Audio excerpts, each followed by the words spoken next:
Bon, pour la gestion des machines, on peut ajouter une machine. Et le nom de la machine, je vais entrer juste imprimante 3D.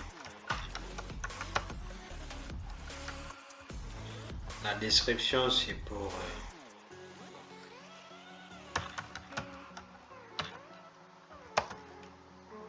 les travaux pratiques du cours de CAO conception assistée par ordinateur. La marque est bon. Je vais juste renseigner. Modèle.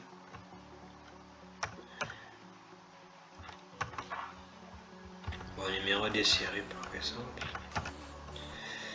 Bon, j'entre juste les données au hasard. La date d'acquisition. Pour la date d'acquisition, on ne peut pas prendre une date fictive, donc soit la date d'aujourd'hui ou bien parmi les dates précédentes. On choisit juste une date. Bon, moi je prends aujourd'hui. Et l'état de la machine, bon, donc c'est disponible. La localisation, par exemple, je mets table labo génie. Valeur estimée, bon, supposons que c'est 3000 $. Si la machine nécessite au moins des maintenances ou bien des maintenances qui doivent être effectuées à la machine pendant une période, il suffit juste de programmer la date pour les prochaines maintenances. Par exemple, moi je prends le 30 septembre 2025 et si vous avez l'image de la machine en question, il suffit juste de l'uploader. Bon, moi je prends juste cette image ici et cliquer sur ajouter et la machine en question va être ajoutée. Je peux voir ici l'imprimante 3D a été bien ajoutée.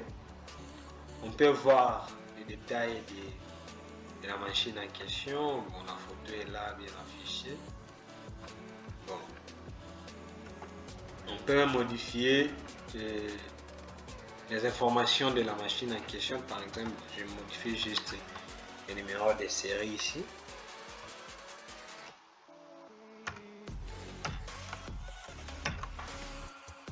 Et voir même la description. Bon, j'ajoute juste un texte.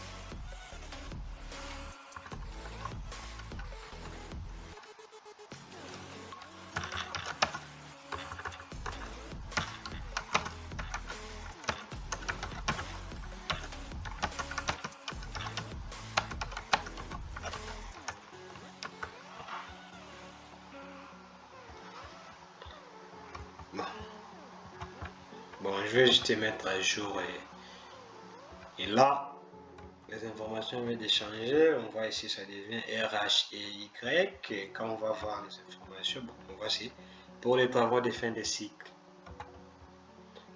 Et si nous souhaitons même supprimer la machine ou une machine, il suffit juste de cliquer sur les boutons supprimer. On va nous demander de confirmer ce que nous souhaitons réellement supprimer la machine en question.